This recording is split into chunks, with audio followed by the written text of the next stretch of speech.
Assalamualaikum warahmatullahi wabarakatuh dan salam sejahtera untuk kita semua. Baik, sebelumnya perkenalkan saya Anissa Fadila Rahma dari kelas AB3A dengan NIM 20050910079 dari program studi administrasi bisnis. Nah, pada kesempatan kali ini izinkan saya untuk menjelaskan sedikit pengetahuan saya mengenai materi kita yang berjudul laporan bisnis. Nah, sebelum kita membahas mengenai materi kita, yaitu laporan bisnis, ada baiknya kita mengetahui apa itu laporan bisnis terlebih dahulu.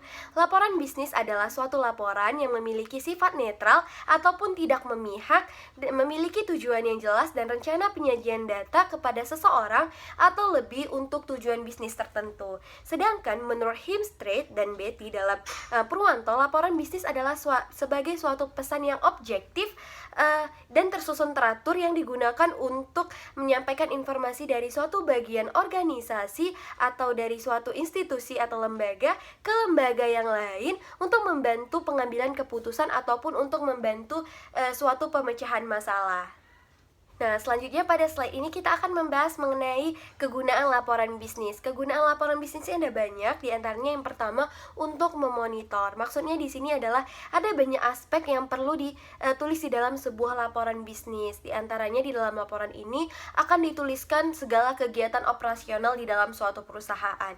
Dan data ini penting dikarenakan melalui data ini kita dapat memantau atau memonitor segala kegiatan yang ada di dalam perusahaan. Misalnya contohnya laporan operasional dan laporan kegiatan personal.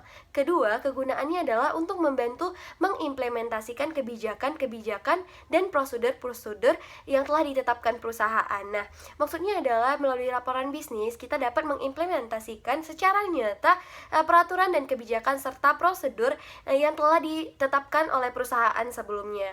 Yang ketiga, kegunaannya adalah untuk mematuhi persyaratan-persyaratan hukum dan peraturan-peraturan, yaitu misalnya laporan pajak dan laporan analisis dampak lingkungan dan laporan ketenaga kerjaan. Fungsi yang keempat atau kegunaan yang keempat adalah untuk mendokumentasikan prestasi kerja yang diperlukan baik bagi keperluan internal maupun eksternal. Nah, dalam laporan bisnis kita bisa menuliskan pekerjaan yang telah dicapai oleh para pekerja di dalam perusahaan melalui laporan ini. Nah, melalui laporan ini kita juga bisa dapat mengetahui kinerja yang telah dilakukan, misalnya terkait pencapaian suatu target. Contohnya itu misalnya laporan perkembangan dan dari akhir suatu kegiatan.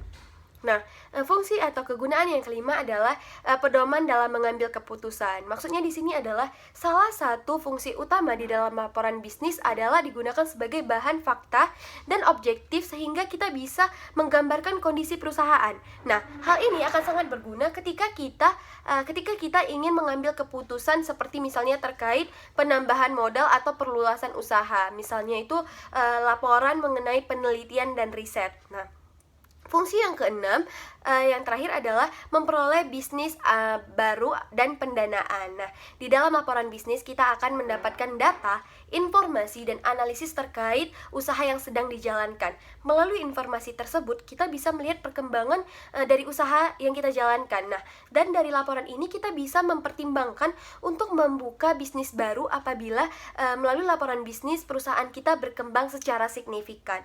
Berikut merupakan beberapa kegunaan dari laporan bisnis yang dapat saya sampaikan.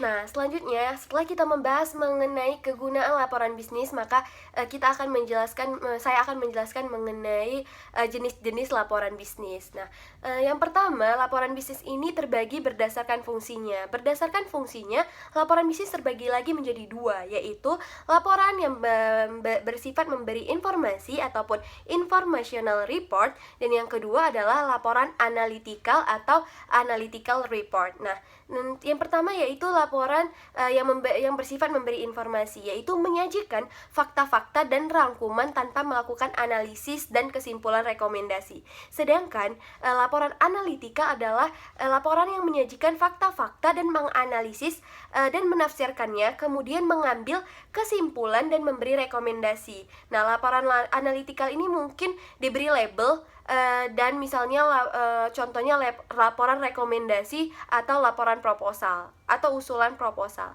Yang kedua, Jenis-jenis laporan ini dibagi lagi berdasarkan subjeknya, yaitu menurut subjek suatu laporan dapat dibedakan berdasarkan departemen mana suatu laporan itu diperoleh. Nah, sebagai contoh yaitu laporan akuntansi berasal dari departemen keuangan, laporan periklanan, laporan pengumpulan kredit, dan laporan pembelanjaan serta laporan pemasaran. Yang contoh lainnya adalah laporan produksi serta laporan personalia dan sebagainya. Dan yang ketiga adalah berdasarkan formalitasnya. Nah, berdasarkan formalitasnya dibagi dua lagi menjadi bersifat formal atau non formal. Nah, yang pertama adalah laporan formal, disebut juga laporan panjang. Dan laporan formal ini umumnya lebih dari 10 halaman dan mencakup masalah-masalah yang kompleks. Sedangkan laporan informal biasanya hanya mencakup body text, namun demikian beberapa laporan informal mungkin mencakup judul, halaman, dan pengiriman. Nah, yang keempat yaitu jenis-jenisnya itu dibedakan lagi berdasarkan keasliannya. Nah, berdasarkan keasliannya terbagi lagi. Yang pertama menjadi laporan otoritas, yaitu suatu laporan yang dibuat atas dasar permintaan atau mendapat kuasa dari orang lain atau komite. Yang kedua ini adalah laporan sukarela, yaitu suatu laporan yang dibuat atas inisiatif diri sendiri. Yang ketiga adalah laporan swasta, yaitu laporan yang dibuat oleh perusahaan-perusahaan swasta. Dan yang terakhir adalah laporan publik. Nah, laporan publik ini adalah suatu laporan yang dibuat oleh lembaga-lembaga pemerintah dan termasuk sekolah-sekolah, rumah sakit, atau lembaga lain yang dibiayai oleh pemerintah. Nah, masih sama seperti slide sebelumnya, pada slide ini saya juga akan menjelaskan mengenai jenis-jenis laporan.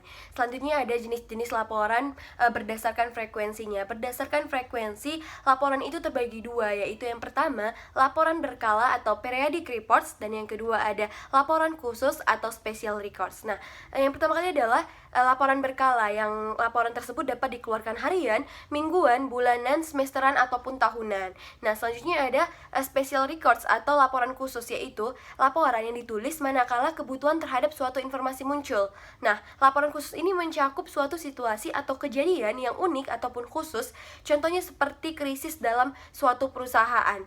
Nah, yang kedua ada jenis-jenis laporan menurut kegiatan proyek. Nah, menurut kegiatan proyek, laporan juga terbagi tiga. Yang pertama ada laporan pendahuluan atau preliminary reports. Yang kedua ada laporan perkembangan atau progress report. Dan yang terakhir ada laporan akhir atau final records. Nah, selanjutnya ada jenis-jenis laporan berdasarkan penampilannya. Yang pertama ada laporan memorandum. Laporan memorandum atau memorandum reports merupakan suatu laporan yang menggunakan format memo, yaitu kepada, dari, subjek, dan tanggal. Yang kedua adalah laporan surat atau letter reports, yaitu merupakan suatu laporan yang menggunakan format surat, yaitu ada kepala surat, di dalamnya berisi alamat, salam pembuka, salam penutup, tanda tangan, dan bagian referensi. Nah, yang ketiga itu ada laporan dalam bentuk cetakan, yaitu laporan yang mempunyai judul yang sudah tercetak, instruksi, dan baris-baris kosong. Nah, selanjutnya ada jenis-jenis laporan berdasarkan pelaksanaan pertemuan, yaitu yang pertama ada agenda. Nah, yaitu suatu dokumen yang ditulis sebelum pertemuan yang berlangsung. Nah, di dalam laporan ini meliputi jadwal pelaksanaan topik yang akan dibahas dalam pertemuan. Yang kedua itu ada resolusi. Resolusi adalah laporan singkat yang secara formal berisi pengumuman hasil konsensus dalam suatu pertemuan. Nah, yang ketiga itu ada notulen, adalah yang merupakan laporan resmi dalam suatu pertemuan yang telah berlangsung. Nah, dan mencakup catatan semua hal yang terjadi di dalam sebuah pertemuan. Dan yang terakhir ada laporan pertemuan, yaitu suatu laporan resmi yang cakupan bahasannya lebih luas dan berisi hal-hal hasil-hasil pertemuan atau konferensi penting. Nah, berikut merupakan jenis-jenis laporan yang dapat saya jelaskan. Nah, setelah kita mengetahui apa itu jenis-jenis laporan dan berbagai jenisnya, maka kita harus mengetahui bagaimana syarat laporan yang baik. Syarat laporan yang baik ini ada 3. Yang pertama, informasi yang akurat. Nah, laporan yang baik dapat menjelaskan fakta dan peristiwa yang terjadi secara nyata dan melaporkan semua fakta yang relevan. Nah, bias egosentris seperti emosi, perasaan, kepentingan pribadi, dan lain-lain sedapat mungkin tidak diikutsertakan dalam pembuatan laporan, misalnya dalam pemilihan kata-kata. Nah, yang kedua adalah mengisyaratkan adanya pertimbangan yang baik. Dan yang ketiga adalah format dan organisasi laporan sesuai kebutuhan pembaca. Maksudnya di sini adalah pembuatan laporan mementingkan kebutuhan pembaca dengan cara menguraikan atau menceritakan fakta secara menyeluruh, menggunakan bahasa yang mudah dimengerti, netral, tidak menyinggung atau menjelek-jelekan seseorang atau lawan bisnis, dan menawarkan yang dapat membuat pekerjaan atau tugas pembaca menjadi lebih mudah. Nah, hal itu merupakan syarat-syarat atau laporan yang baik yang dapat saya jelaskan. Nah, selanjutnya pada slide ini kita akan membahas mengenai perencanaan laporan bisnis. Nah, perencanaan atau persiapan adalah suatu hal yang sangat penting dalam segala kegiatan atau aspek, termasuk juga dalam menyiapkan sebuah laporan bisnis. Nah, adapun persiapan yang harus kita lakukan yaitu yang pertama, definisikan masalah, tujuan, dan ruang lingkup. Nah, tahap pertama yaitu dalam perencanaan adalah melakukan analisis masalah yang mencakup tujuan penyusunan laporan, jawaban terhadap pertanyaan-pertanyaan seperti apa yang diinginkan melalui laporan ini, berapa banyak, mengapa, dan kapan akan membantu kita dalam menetapkan masalah, tujuan, dan ruang lingkup. Nah, yang kedua yang harus kita lakukan adalah analisis audiens. Maksudnya di sini adalah pertimbangkan siapa yang akan menerima laporan bisnis yang akan kita buat. Nah, yang ketiga itu ada menentukan ide atau gagasan. Yaitu sebelum menyiapkan sebuah laporan bisnis, maka terlebih dahulu kita harus menentukan ide pokok atau gagasan laporan bisnis yang akan kita buat. Yang keempat adalah mengumpulkan bahan yang diperlukan. Nah, setelah kita mendapatkan ide atau gagasan yang akan kita buat dalam laporan bisnis, maka setelah itu kita harus mengumpulkan bahan-bahan atau data-data yang berkaitan dengan ide pokok kita tersebut. Selanjutnya yang kelima adalah menganalisis dan menafsirkan data. Nah, setelah kita mencari bahan-bahan dan data-data yang kita rasa sesuai dengan ide pokok, maka selanjutnya kita harus menafsirkan data tersebut agar sesuai dengan ide pokok kita sebelumnya. Dan yang terakhir adalah mengorganisasikan data dan mempersiapkan outline akhir. Nah, berikut merupakan cara-cara kita agar dapat mempersiapkan atau merencanakan laporan bisnis. Nah, selanjutnya pada slide ini kita juga akan membahas mengenai pengorganisasian laporan bisnis. Nah, yang pertama kali saya akan bahas mengenai cara menyusun tubuh laporan bisnis. Cara menyusun tubuh laporan bisnis ini terbagi dua, yaitu ada cara deduktif dan cara induktif. Nah, yang pertama kali saya akan jelaskan adalah cara deduktif. Cara deduktif adalah menggambarkan laporan dari belakang ke depan atau menjelaskan kesimpulan atau rekomendasi terlebih dahulu sebelum menjelaskan hal-hal rinci yang harus dituliskan. Nah, dalam suatu laporan panjang biasanya pembaca lebih suka untuk menggunakan cara deduktif, dikarenakan pembaca akan mengetahui kesimpulan terlebih dahulu sebelum harus membaca hal-hal yang hanya menjelaskan mengenai data-data lebih rinci yang akan menjelaskan kesimpulan tersebut. Nah, kita akan menggunakan cara deduktif ini apabila pembaca kita memiliki kriteria sebagai berikut. Yang pertama adalah eksekutif yang sibuk. Kenapa? Dikarenakan dengan cara deduktif akan mempersingkat waktu eksekutif tersebut dalam membaca laporan. Dikarenakan dalam cara deduktif ini kita akan menjelaskan kesimpulan terlebih dahulu. Jadi kita akan mengetahui kesimpulannya secara langsung sebelum kita harus membaca data-data yang lebih rinci yang hanya akan menjelaskan mengenai kesimpulan tersebut. Yang kedua adalah kriterianya lebih suka untuk menentukan sesuatu dengan segera. Yang ketiga adalah ingin mengetahui good news atau informasi netral. Dan yang terakhir adalah ingin menganalisis data lebih baik. Dan hal ini akan menjadi lebih mudah jika kesimpulan dan rekomendasi diletakkan pada awal laporan bisnis. Yang kedua adalah cara induktif, yaitu kebalikan dari cara deduktif, yaitu menjelaskan fakta-fakta yang ada sebelum ide pokok atau kesimpulan atau rekomendasi dituliskan. Nah, menyajikan fakta-fakta serta bahan pendukung lainnya sebelum sampai pada bagian kesimpulan atau rekomendasi. Nah, begitulah cara menulis dalam cara induktif. Nah, kita dapat menggunakan cara ini apabila pembaca kita memiliki kriteria sebagai berikut. Yang pertama adalah ingin mengetahui secara rinci terlebih dahulu untuk dapat memahami kesimpulan atau rekomendasi dari suatu laporan. Nah, yang kedua yaitu ingin mengetahui kesimpulan yang kurang menyenangkan, dan yang terakhir adalah kriterianya adalah perlu membaca laporan secara keseluruhan dan tidak ingin membaca laporan tentang rangkumannya saja. Nah, selanjutnya yang akan kita bahas pada slide ini adalah cara menyusun teks laporan bisnis. Nah, salah satu tugas yang cukup sulit adalah membuat laporan bisnis dan memutuskan cara terbaik untuk menyusun fakta-fakta yang tersedia sehingga menjadi suatu teks laporan. Nah, kita harus membuat keputusan sebelum menulis laporan. Nah, dari hal itu kita dapat mengembangkan teks dengan cara-cara berikut ini. Yang pertama yaitu membuat topik-topik atau kriteria. Nah, hal ini merupakan hal yang umum dalam membuat suatu laporan. Judul utama mungkin menggunakan kriteria standar atau faktor-faktor pemecahan masalah, manfaat atau karakteristik. Nah, apabila tujuan laporan kita adalah untuk menentukan apabila suatu perusahaan harus membeli atau memproduksi tersendiri atau menyewa dari perusahaan lain, keputusan pertama adalah bagian menentukan kriteria yang paling penting. Nah, yang kedua adalah menyusun urutan peristiwa atau kejadian-kejadian. Nah, pembuatan agenda, program konvensi, dan laporan perkembangan dapat menggunakan aturan secara kronologis. Periode waktu seperti tanggal, bulan, atau tahun, serta jam dan musim akan sesuai dengan pokok pembahasan. Yang ketiga adalah mendeskripsikan lokasi atau tempat. Nah, hal ini adalah bermanfaat untuk mendeskripsikan lokasi atau tempat, apakah di rumah, di kantor, ataupun di tempat lainnya. Yang keempat adalah menjelaskan suatu proses atau prosedur, yaitu cara pengembangan ini hampir sama dengan pendekatan kronologis. Metode ini menelusuri tahapan-tahapan, katakanlah suatu tahap kebijakan-kebijakan seperti operasi mesin, tahapan prosedur melakukan tabungan atau penyimpanan.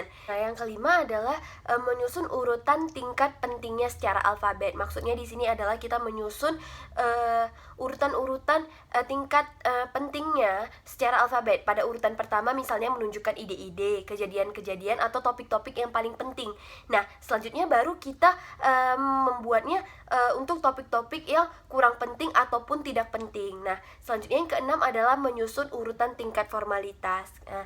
Cara menjadikan hal ini adalah kita menyusun tingkatan-tingkatan tersebut berdasarkan formalitas atau familiar yang dari yang paling sederhana kemudian meningkat kepada yang paling atau lebih kompleks.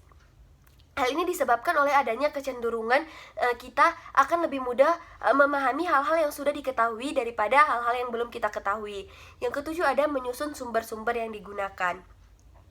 Metode ini sebenarnya kurang diminati, kecuali kita yakin bahwa pembaca sangat tertarik terhadap sumber informasinya. Nah, dapat menggunakan cara ini jika misalnya kita melaporkan seorang ahli yang berpidato di gedung pertemuan pada perusahaan kita dan kita diminta untuk hadir. Selanjutnya adalah yang terakhir, pemecahan masalah. Nah, cara ini populer yaitu membahas mengenai masalah terlebih dahulu, kemudian diikuti dengan cara pemecahan masalahnya.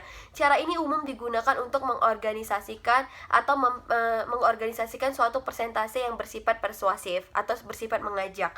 Nah, selanjutnya pada slide ini kita juga akan membahas mengenai metode outline atau setelah menyusun tubuh laporan dan teks laporan, kita akan mengatur judul atau heading dan mengatur subjudul atau subheading.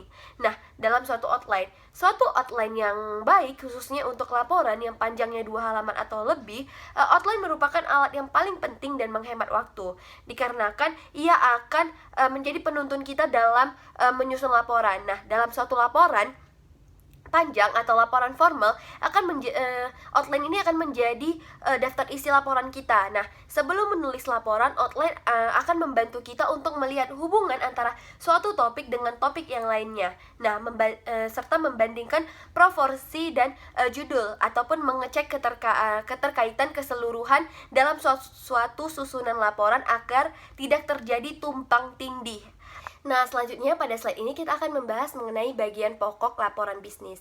Bagian pokok laporan bisnis ini yang terbagi 3. Yang pertama, pendahuluan. Dalam pendahuluan, terdapat 11 hal yang harus diperhatikan atau dipertimbangkan. Antara lain yaitu, yang pertama, pemberi kuasa adalah orang yang meminta laporan.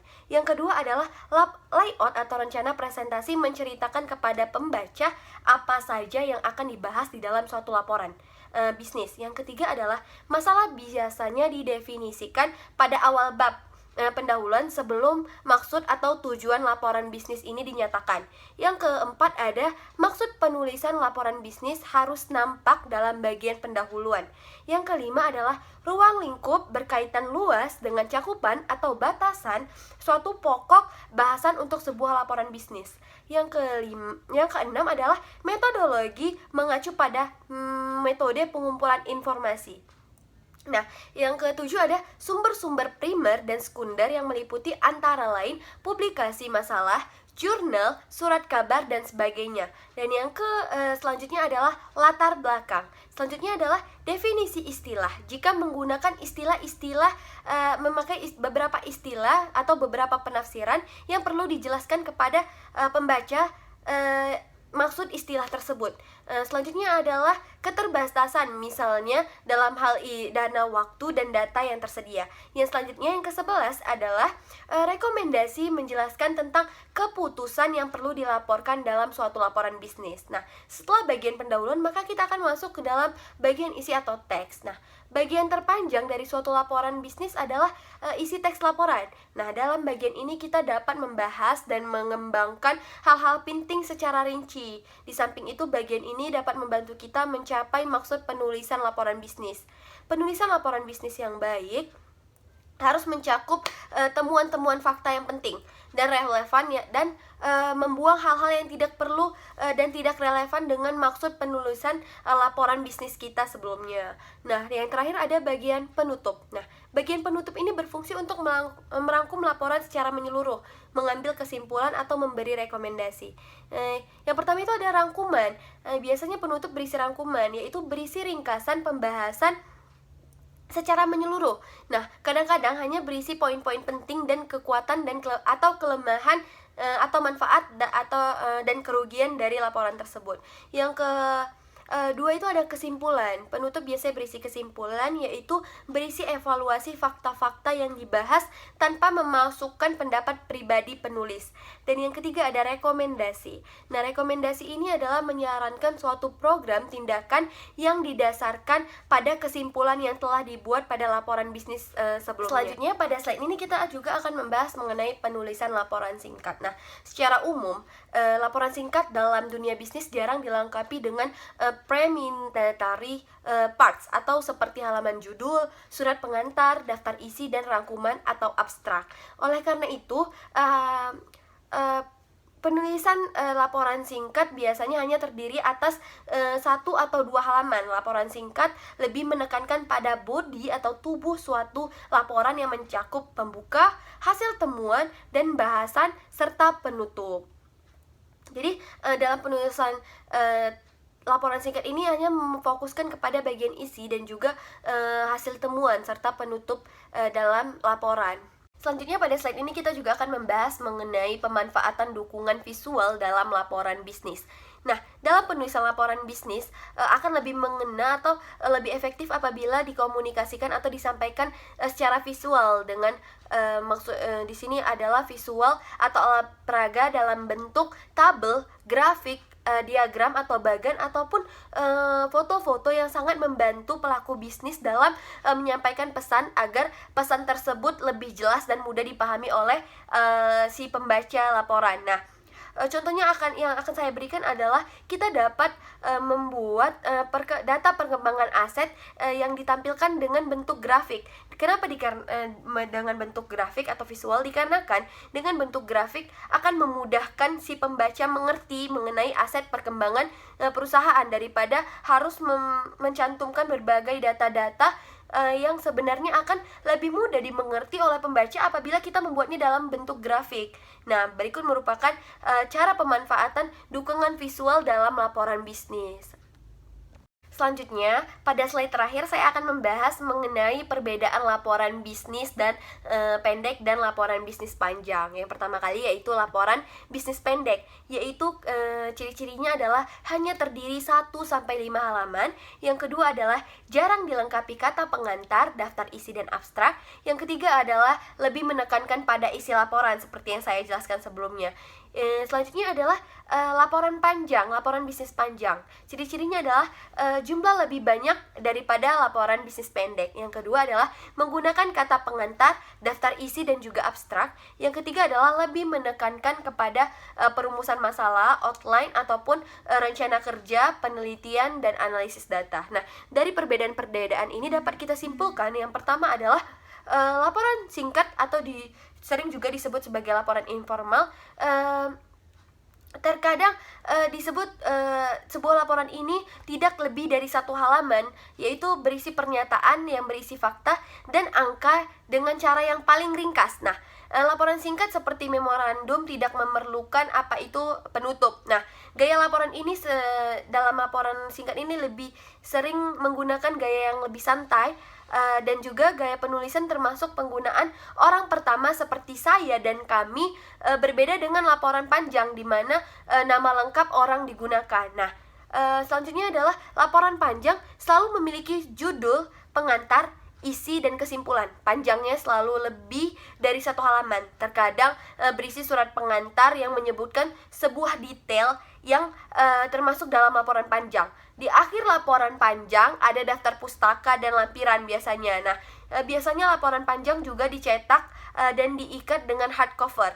Nah, nada dalam sebuah laporan panjang tertahan dan agak kontras dengan sebuah surat pendek. Nah, berikut adalah perbedaan-perbedaan antara laporan bisnis panjang dan laporan bisnis pendek. Nah, penjelasan mengenai perbedaan laporan panjang dan laporan pendek merupakan akhir dari penjelasan saya mengenai materi kita hari ini yang berjudul laporan bisnis. Saya mohon maaf apabila dalam menjelaskan terdapat banyak sekali kesalahan dan kekurangan. Untuk selanjutnya, saya Anissa Fadila Rahma dari kelas AB3A mohon pamit undur diri. Akhir kata saya ucapkan Assalamualaikum warahmatullahi wabarakatuh.